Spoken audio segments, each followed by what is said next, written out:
light 'em up in the ring, light 'em up, shoot, shine, do your thing, light 'em up in the ring, light 'em up, shoot, shine, do your thing, light 'em up, go dumb, go stupid, yeah, we undefeated, sucker free, we got the seats heated, hot, let's face it, you about to get a beat down, less talking, let's take it to the streets now, ain't gonna be no rematch, why you wanna fight, touchdown on sight, yeah, turn off the light, oh, turn off the light, let's get it poppin', go dumb.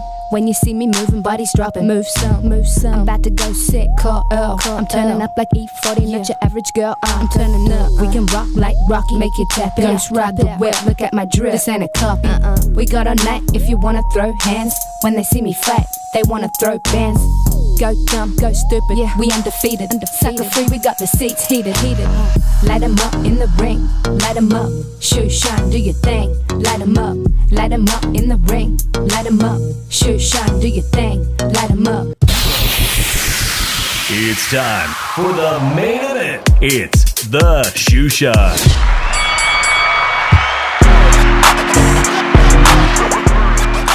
¿Qué onda, vatos locos? Damas y caballeros, it's your boy Dave in the 702 coming back at you for another episode of the Shoe Shine Boxing Podcast. Joining me, look at that hat. Joining me all the way from the city of brotherly love, Philly Irish, Drew Evo. Que pasa, homie? First place Phillies. Oh shit, you representing. Man, I can't even...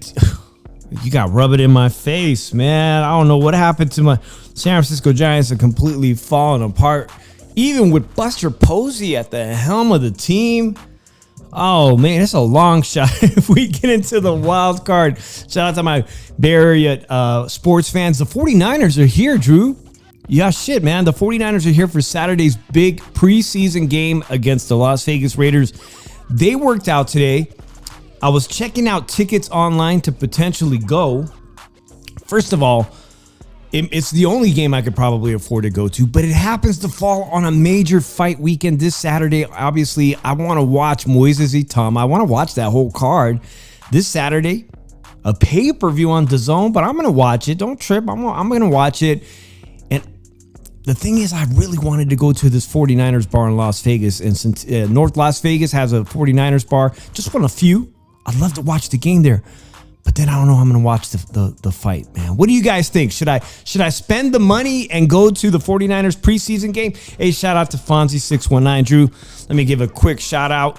This right here, Fonzie got me this one here. No boxing, no life. Straight from Canelo Alvarez's taqueria in San Diego, or neighboring city in San Diego.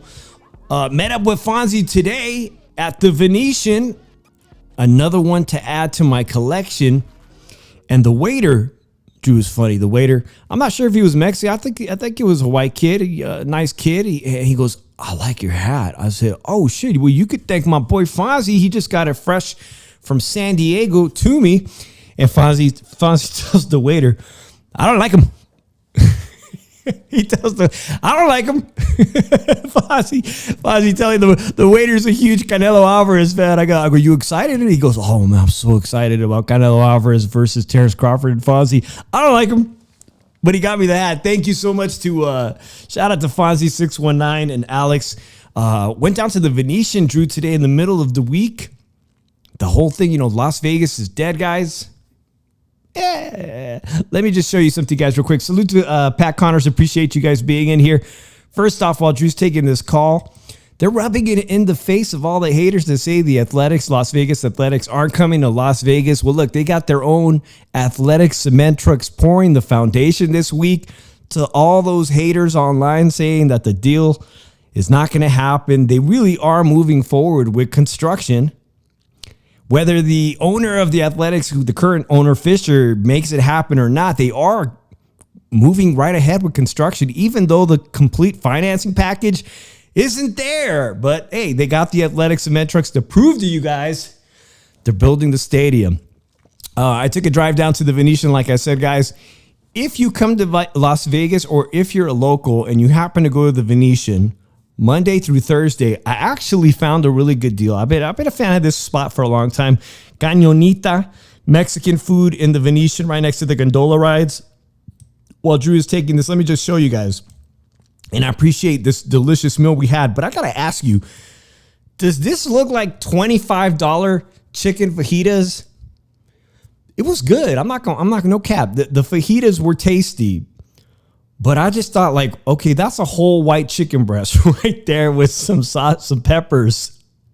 That's $25. What do you guys think? Is that worth $25? Drew, get a load of this. Does that look like it's a $25 plate right there in That's what you get for $25 in Las Vegas. It's basically one chicken breast sliced up.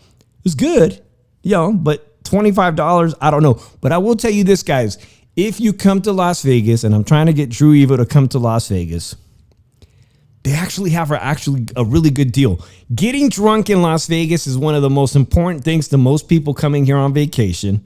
If you happen to be at the Venetian, this is a really good cocktail list. $7 each for any of these cocktails. The classic, which is like a margarita, $7 at the bar Cañonita, or you could sit down. They got some good drinks. Look at this, Papacito, Paradiso, the Botanist, Whiskey Fever. That looks like something I would really like.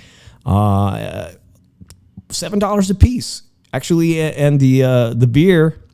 I think the beer in a glass was $6 for a Modelo. Not too bad, guys. But $7 cocktails, you really can't beat that. Speaking of Drew, I'll put it out there in today's the thumbnail. We're talking about getting Drew Evo here to Las Vegas for one of these fights before the end of the year. The pressure is on. Look at it. Look at the pressure is on. Drew, it looks like they moved the date. Okay, you guys seen the thumbnail already.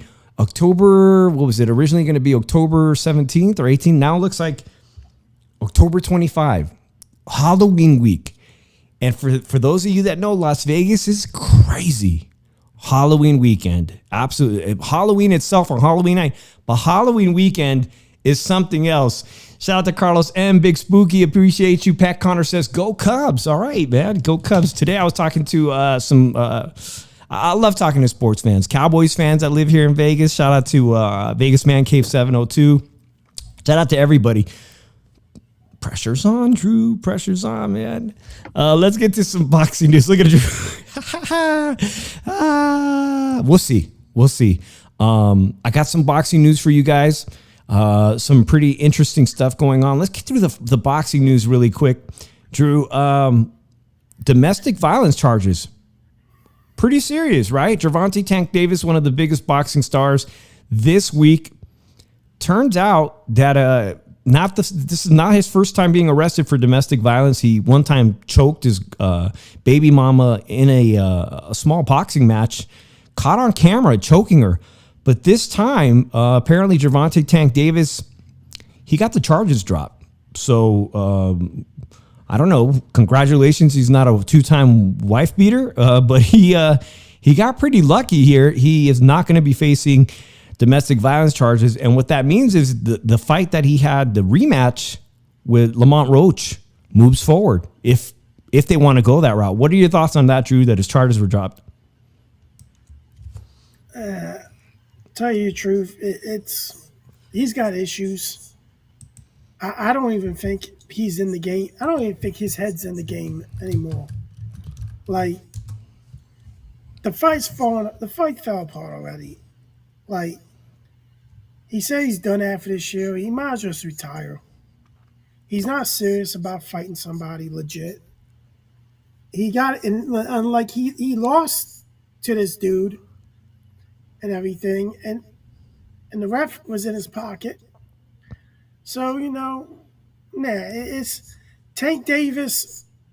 Everything's falling apart for Tank Davis. Tank Davis not the draw now that he used to be. Because people are tired of him not fighting a legitimate threat. So it's like, there's a saying, why wouldn't Tank just retire? Well, he's definitely talked about retirement. It remains to be seen. That was a great fight between him and Lamont Roach. Arguably, people think Lamont Roach should have won that fight, and he didn't get the nod. That's how the business of boxing goes sometimes. And I got to agree with you. Sometimes it seems like Gervonta Tank Davis's heart is no longer in it. I'll tell you who really needs to be in the game. And I can remember these two, the funny videos of these two dancing together. This person's also in the news this week, and I'm talking about none other than About Billions. Adrien Broner, About Billions. Drew, this one has made a lot of news on Instagram this week because About Billions is about broke. He says, I love Don King so much, I'm still trying to become world champion under his umbrella, but the way things are going right now, I got to think about myself because he already a billionaire and I ain't got a damn dime. And I know I can tell some of my close friends, I can call some of my close friends for money, but my pride is in the way. But this shit is diabolical. It makes it make sense. Even though I lost my last fight, no disrespect, but that still isn't a bigger draw than me. I just want to get back in shape and make my own money. I ain't asking for a handout, but if I have nowhere to stay or no fight date, I guess I just got to sell drugs to take care of my 10 kids and family MFs, said F me. So F it, call me, I will beat your plug price, hashtag great weed. Good to see us on Tail Media. Appreciate you being in the buildings. Adrien Broner on his last dime, about broke. This poor guy. Drew, you think about he was supposed to be a pay-per-view star. He was supposed to be Floyd's protege, much like Carmel Moten is today, much like Gervonta Tank Davis was a protege of Floyd Mayweather. We saw a Philadelphia fighter, Blair the Flair, knock him down, convincingly beat him up, in my opinion, in what looked like a high school arena, courtesy of Don King. Who can he fight? Who would be so willing to give Adrien Broner an opportunity now that he has no money? Who's going to give him a payday? I have no clue. Anybody in the chat can you think of anybody in the welterweight division that should give Adrien Broner a payday? He's really down on his luck, man. And today, not today, but this week I was reading that the WBO, one of the sanctioning bodies, is going to be moving forward to have a finance education program for fighters ranked in the WBO to teach fighters how to wisely spend and invest their money. And it would have been maybe wise 10, 15 years ago if Adrien Broner had some smart financial advice team, because he literally doesn't have a dime to his name, and he's talking about he has to sell weed to support himself. It's really messed up. He might have had street smarts or maybe none at all, but he definitely didn't have any financial smarts or people behind him. We've seen this time and again with fighters, but you think anybody's going to give him a chance? He's signed with Don King. Somebody wants a name in the resume. So I tell you the truth, somebody that will want a name in the resume. Ryan Garcia is looking for a fight. Ryan Garcia is desperately trying to get a rematch with Rolly Romero for that WBA full title at this point. But at this point, I wouldn't be surprised. Somebody like Ryan Garcia could use an Adrien Broner. He needs a payday, and Ryan Garcia needs a easy win. He needs a win bad right now. He needs to get a W in the win column. I don't know, guys. Let me know what you guys think about AB. For a lot of people, he was a great source of entertainment in the boxing arena. He always talked a good game of shit, but the guy is down on his luck again. And it's just kind of sad. And shout out to the WBO that's looking to help fighters that fight underneath their banner to educate them. That's right. Social Media says Blair the Flair, run it back. I mean, actually, Blair the Flair, that was a great win. And it seems like it was over a year ago. And Blair the Flair, who used to live in Las Vegas. I'm not sure if he's still here, but he needs to get back active. I mean, that guy needs a payday too as well, Drew. His career is I don't know what the hell he's doing. Exactly. So last week, guys, there was some devastating news. You guys probably heard in Japan, all the hardcore boxing fans know that 2 Japanese fighters passed away from brain injuries on the same card. But I had been talking about Shigi Oka that fought in May, at the end of the May, as the co-main event to Angelo Leo versus Kamita. Drew, his brother, also suffered from the same type of brain injury and had to have his brain sawed open to relieve pressure, and he was in an induced coma. His brother is a professional fighter. Yudai Shigeoka retires to help care for his brother, Genhiro Shigeoka. Excuse me. Shigeoka is still battling, and they have not given an update on his condition, but it's very sad that those two Japanese fighters passed away, but he has survived, and we can only imagine right now until they tell us what type of devastating effects he's going to have from that brain injury. It could have been 3 fighters in the course of 2 months that passed away in Japan. Some say it's that brutal Japanese fighting style, which could be as brutal as Mexican style, or some say that it's the lack of the way they officiate fights, where they let fighters really inflict too much damage with the referees not stopping the fight, at the right moment. They are trying to do something in Japan. They've collectively got together last week to see what changes could be made to Japanese fights. So keep this guy Shigeoka and his brother in your prayers, guys, because he is going to be battling with long-term devastating effects. Oh man. Very sad news. Let's see. Fonzie says, the problem is just because you make a few millions does not make you a millionaire. The kind of money makes them try and make them look with some states, and that's how they blow their money. That's right. Unfortunately, as quickly as you make money, they might spend the money. Let's get Drew fired up. Drew, last week you were very, very fired up about, on Monday you were, we both defended the pick of Jerome Boots Ennis, who'll be fighting on October 11th, my birthday week, in Philadelphia. I even contemplated, if I'm healthy and good, should I go to Philly? Should I pop up? I'm just running shit in my head, Drew, but we defended his pick, which is a relatively unknown fighter, Lima, Portuguese fighter. But Jesus Ramos Jr. of Arizona, I'm not saying he was disrespectful, guys. I'm not saying Jesus Ramos was disrespectful, but I think he may have felt disrespectful because we didn't know. There was 4 fighters that were put out there that were made offers. But it appears that Boots Ennis' team also put it out there that Jesus Ramos was offered a fight contract, and it made Jesus Ramos look momentarily on social media like Jesus Ramos ducked one of the best, 147-pound champions now in the 154-pound division. Made him look like Jesus was ducking him. Well, Jesus, he rarely is on Twitter. He's a very quiet, respectful, a really humble kid. He had to come back and make an announcement, Drew. This happened this week. Ron Ramos, he sent my uncle Abel, who fights at 147. Remember, guys, he just fought. Abel Ramos just put on a hell of a show with Mario Barrios, and the conclusion was a draw in that fight. It could have gone either way. Jesus continues. My uncle was available, but not for a BS offer. With everything stacked against him, he played it smart by just saying Ramos, though. Okay. I got to get your opinion. There are 2 welterweight fighters that were offered money to move up. Now we're finding out that Abel was offered an offer to fight Boots Ennis at 154. And it makes me think, why is he looking to pull up fighters from a smaller division as a tune-up? Like, it's not going to benefit him. I got to ask Drew, what are your thoughts on that? Now, he's not picking, he ended up not picking a welterweight fighter, but it appeared he did make 2 offers to welterweight fighters to move up in weight.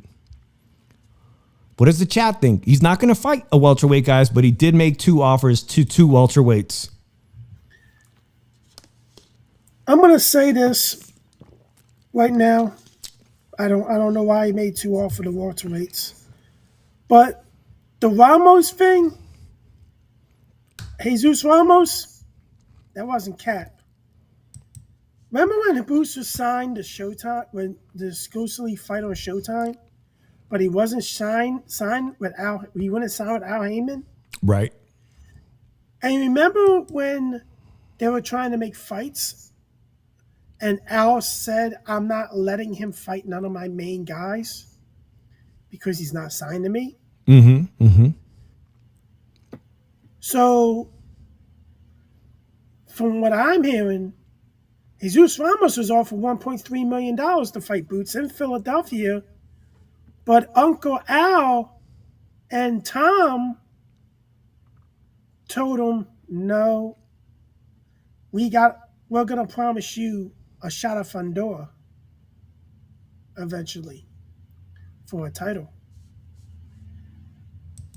Because if they didn't let him fight back in the day against guys that main top guys from Al Heyman, do you think they will let him fight now? Top guys from Al Heyman's stable? Especially when he signed to a rival promoter?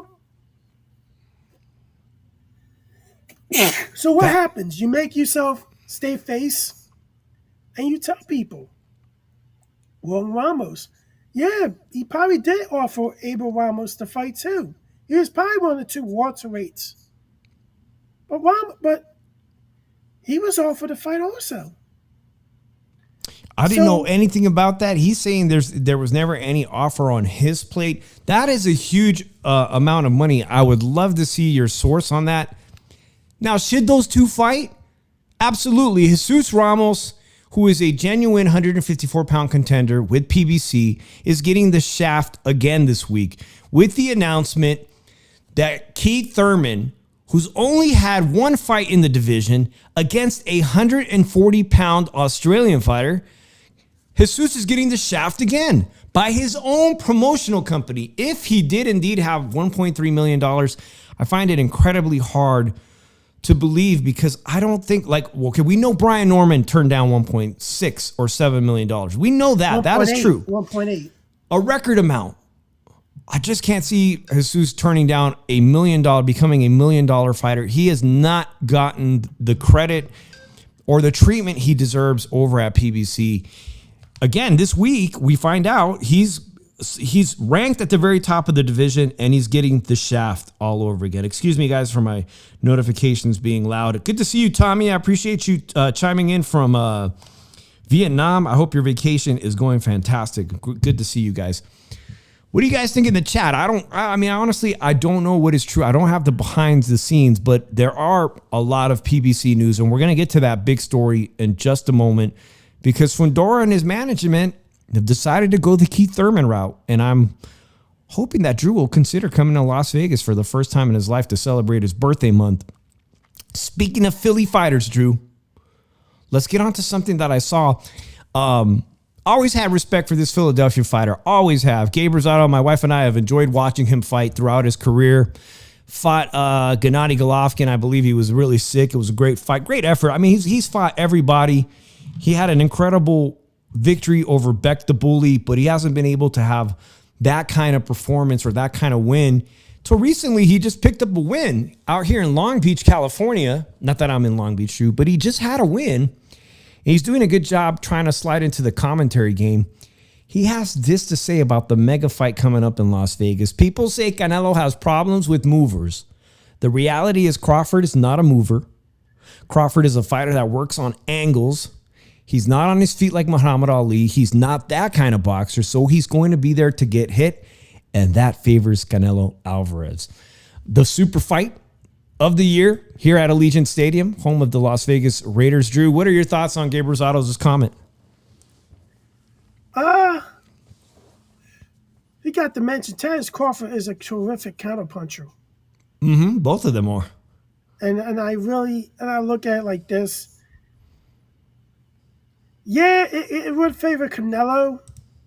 We gotta realize, man. I think Canelo, and we could probably say Crawford too, are both on the back nine and everything. He didn't really look like awesome against Majimov, and Canelo is like his last couple fights. It just left a bad taste in people's mouths and everything. And I think Canelo is going to be more of a... He's been more cautious.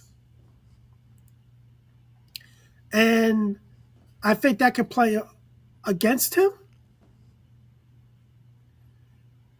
And I think it could really play against him being cautious of Crawford.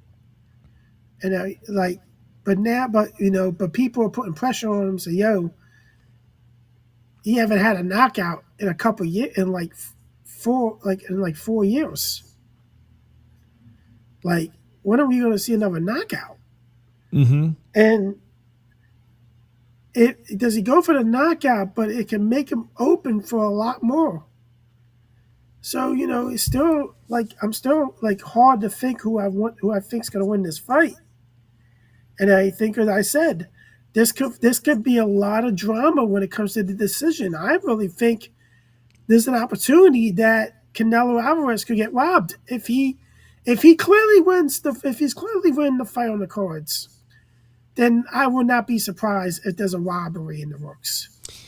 On Mexican Independence Day, the largest audience in attendance for a boxing match in the history of Las Vegas boxing, this September 13th. Ooh, have we seen robberies in Vegas? I mean, we even seen Manny Pacquiao get robbed at the MGM Grand. It just goes with the business. I think this fight is going to go a decision, the way of decision. I don't think either one of us is knocking him out. Now that I'm thinking about it, the only time I saw Terrence Crawford fight Mandalay Bay, he got the stoppage against Sean Porter. That may be the last time Terrence Crawford got a stoppage. That fight is less than 30 days away.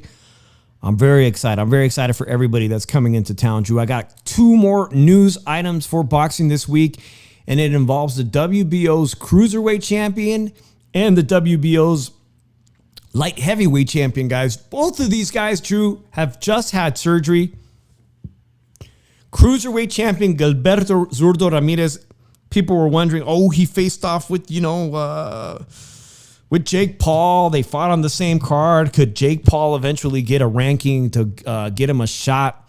Well, actually, Zurdo's been recovering from that surgery, and basically, he says, in light of Gilberto Zurdo Ramirez's injury and recovery, the WBO will sanction an interim title bout between the first available contenders.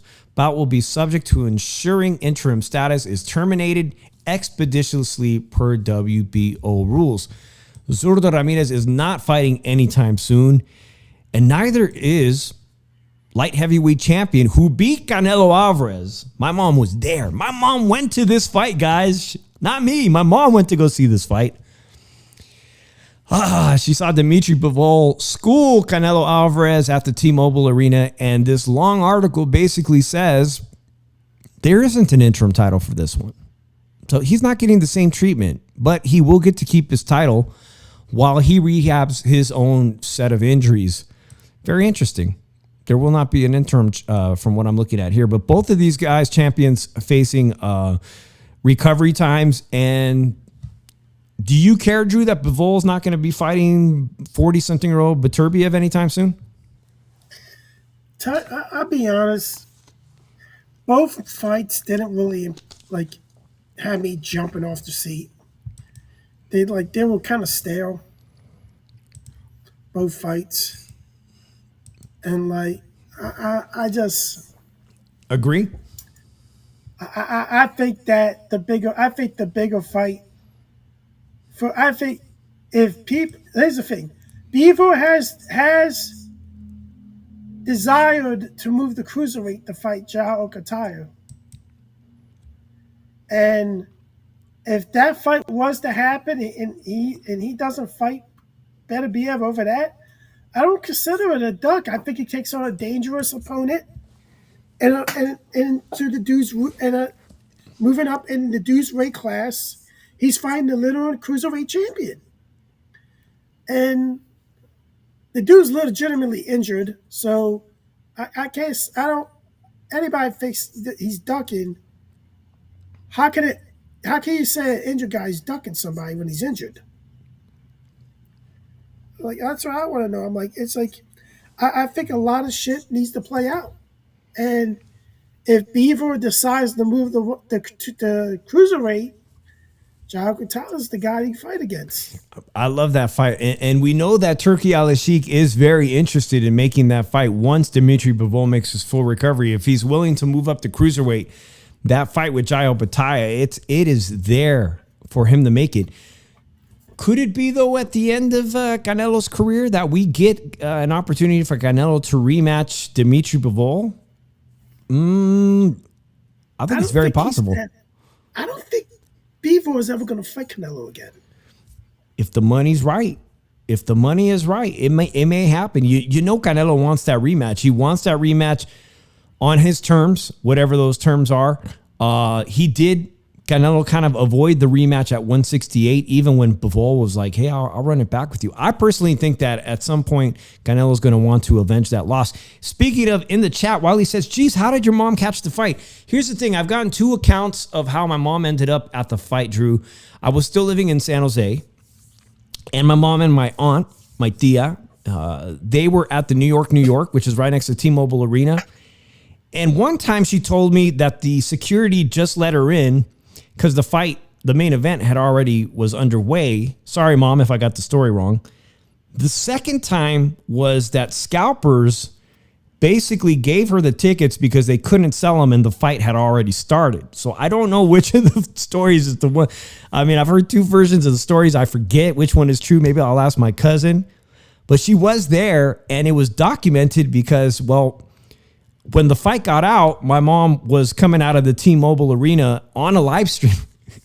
So I literally saw my mom walking out of the T-Mobile on a live stream. She saw the fight. She saw him lose. Again, I don't know which one is the accurate story, but that's how it happened, guys. I had to see the fight from home.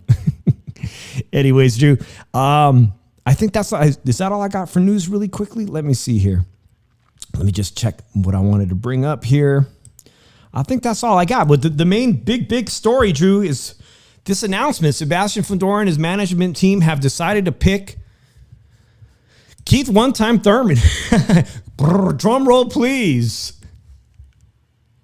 Xander Zayas, the most recent champion, is very much keen on getting an opportunity to fight Sebastian Fondora. Sebastian Fondora dropped a title.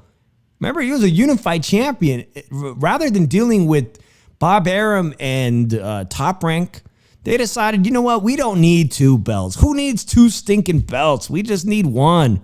1 is good enough to be a champion. Xander Zayas ends up being the champion. And Keith one-time Thurman, who was supposed to fight Tim Tszyu. Remember that? He was supposed to fight Tim Tszyu. Tim Tszyu might be champion today. If only Keith Thurman had shown up to fight in 2024 at the T-Mobile Arena. Well, now Keith Thurman, after fighting in Australia and getting an impressive knockout against a 140-pound fighter. What's his name? Remember that guy? The guy you just fought, Keith Thurman knocked out the guy? Was Brock, right? Brock Jarvis. Knocks out Brock Jarvis, a 140-pound fighter, and all of a sudden he's worthy of a title opportunity against the 6'6" towering Inferno. It does not sit well with me. I like Sebastian Fondora personally as a kid, as a fighter. He's going to be going to an Ivy League college while being a world champion. I personally like him as a fighter, guys. As a person, I'm rooting for him. But what they do with his career, sometimes it just seems questionable. Like, I don't know. Now, they're saying this fight was originally going to be October 18th. Now they're targeting it for the Saturday after, which falls right on Halloween. How the hell do you guys feel about this fight? I mean, not only that, Drew, they're talking pay-per-view. Just when Dana White announced pay-per-views might be dead, and then he backtracked. No, not pay-per-views aren't all dead. Boxing is not done with pay-per-views, specifically PBC, Drew. This is going to be a $79.99 pay-per-view if you want to watch it, and you'll have to wait for the undercard to be announced. But what are you thinking about this fight? 5 sticks. What? 5 sticks. Fire stick. I mean, I don't know what does the chat think? I mean, of all the people he could fight, again, Jesus Ramos Jr. out of Casa Grande, Arizona, has been fighting in the division for years, and he has beat some of the top guys in his division. He got robbed once on a Canelo undercard. He got robbed once. And because of that loss, The guy he lost to is going to be fighting for a title opportunity against IBF champion Murtazeliov. Jesus Ramos doesn't get that title fight. Jesus Ramos probably would have got the opportunity to fight Tim Tszyu had he won that fight. But again, in my opinion, he was robbed in Las Vegas on the undercard of a Canelo fight. Drew was just talking about robberies. Keith one-time Thurman comes to save the day. You know, Fondora needs a big name, or they think he's a big name. But is Keith Thurman still a big name to anybody? Is he a big name to you, Drew? Was. He was. Okay, let me read you some comments that are on BoxingScene.com. Boxing 112 says, great fight. Okay. Fami Commander says, Keith hasn't stopped someone with a pulse since Louis Collazo in 2015. Let's see some more comments. I wonder if Big Al will do another bait and switcheroo with Thurman like he did with Timmy Tszyu. You have to have an alternate opponent whenever you hire Keith one-time Thurman. Sub-Zero says, I agree that Fundora is overrated, but Thurman is old, inactive, and I wonder if his injuries will resurface in a tough fight. And if Sebastian uses his height and length, Keith is going to struggle with that. All right, Drew, these are just some of the comments. Hundreds of comments. Very popular article written today about this matchup in late October. Drew says fire stick, but maybe we can we get Drew here to Las Vegas? It's still part of my goal here. Fonzie says in the chat here, he says, I don't think Fondora has the IQ to beat Thurman. Thurman moves too much. And Fonzie, I have to agree with you that Thurman is going to have to do a lot of moving to not get his face rearranged. And Keith Thurman still hits pretty hard. There have been fighters that are particularly a lot shorter than him, Brian Mendoza of Las Vegas, who knocked him out. Maybe it happens. Well, Drew, I know you didn't work. You're not working tomorrow, but I could tell that you're a little bit sleepy, guys. It is 3 hours time difference. So let's get to our fight predictions for this week. We'll keep it nice, sweet, and short, guys. Let me know in the comment section what you guys think about this potential super fight according to PBC. Personally, I want to be there and get my press credentials for this fight, and I hope that Drew and people in the chat will join us for this if you can, man. October is my favorite time of the month. When I did not live in Vegas, October was my favorite time to come to Las Vegas. The weather is absolutely fantastic. All right, there it is, guys. This Saturday, while the 49ers are playing the Raiders, we have an incredible card in the UK. Pay-per-view. Again, pay-per-view. So fucking expensive to be a boxing fan. 4 really good fights, Drew. I've got DraftKings open. We're going to go over the odds and see if Drew and I can pick a quick parlay where we agree, where we disagree. In the main event, Dillian White says, obviously, I'm up against it. Everyone's writing me off. It's good. It's a good place to be. I've got nothing to lose. It's good to be in this position. Normally, I'm an underdog position, but I've got nothing to lose. Drew, this sounds like a guy who is accepting of the fact that he's 37 years old, versus someone he literally could be the kid's daddy, 20 years old, Moises Itauma, the phenom, Moises Itauma, heavyweight phenom. I think Moises reminds me of the career trajectory of Mike Tyson.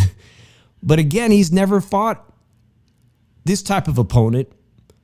Do you think that Dillian White is the gatekeeper? Is this gatekeeper Dillian White that we're going to see on Saturday? I'm probably going to put a $5 bet that Moises Itauma KOs Dillian White and ends in round 4. I'm going to probably put a bet on round 4. A round 4 stoppage. That's interesting you say that because at 20 years old, okay, Itauma has an average, his fights have averaged, where I got this, dude? 4.5 minutes. His entire career is what he's averaging. This is a stat here. 4 minutes and 54 seconds, the average time of a Moises Itauma fight. That falls, Drew. I like your bet, 5 rounds or less. Dillian White has taken a lot of abuse in his professional boxing career. He is a tough veteran.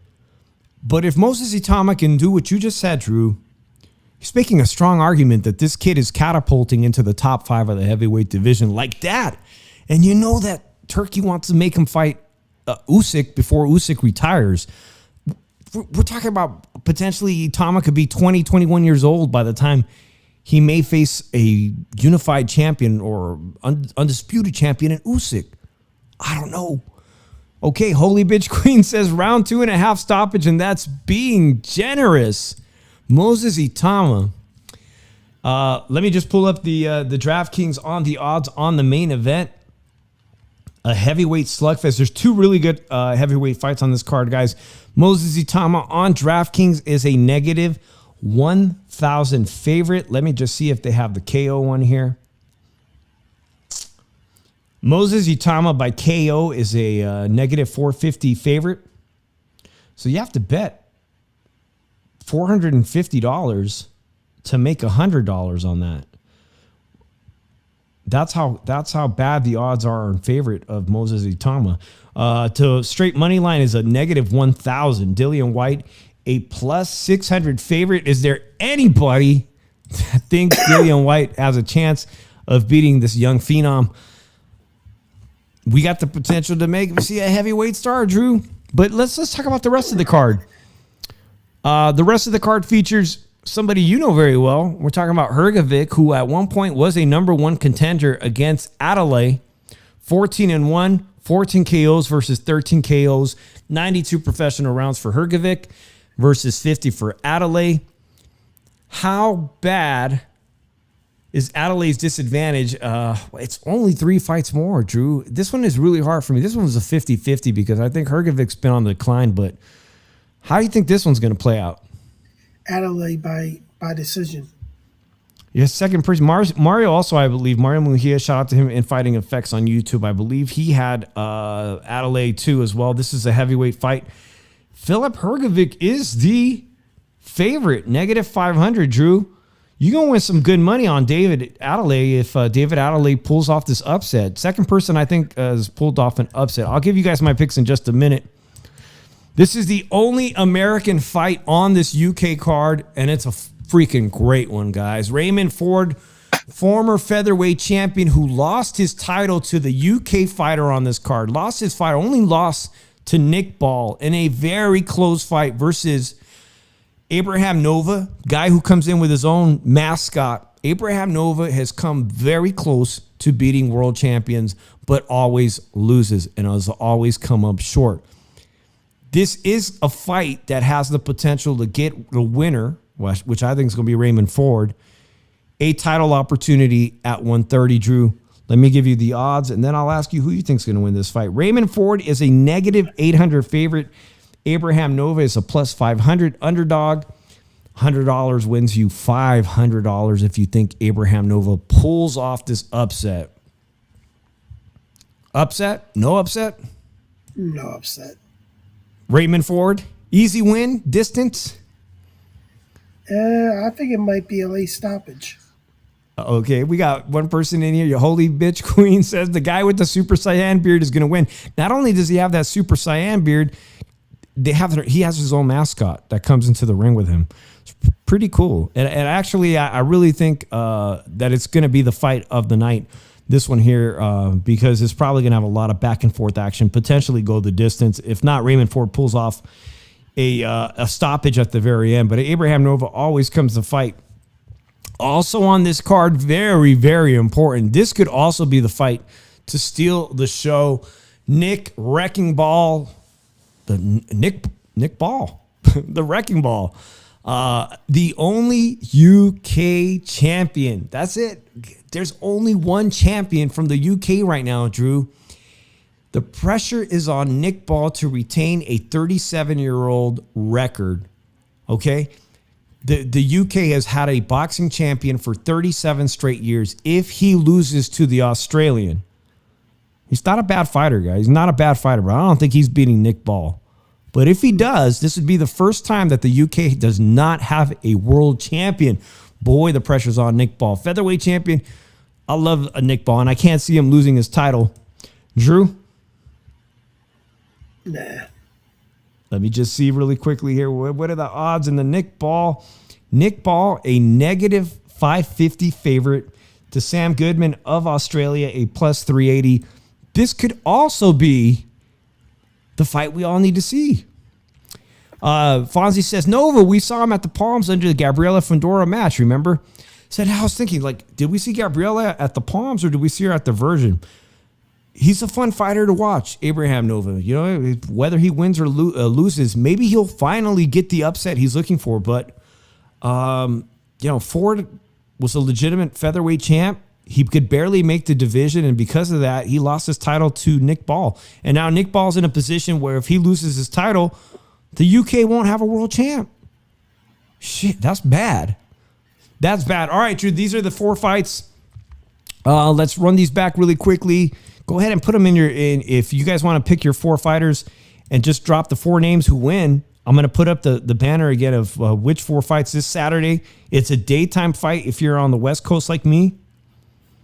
It's an East Coast. It'll be later, early evening potentially. So let me just quickly bring that up again.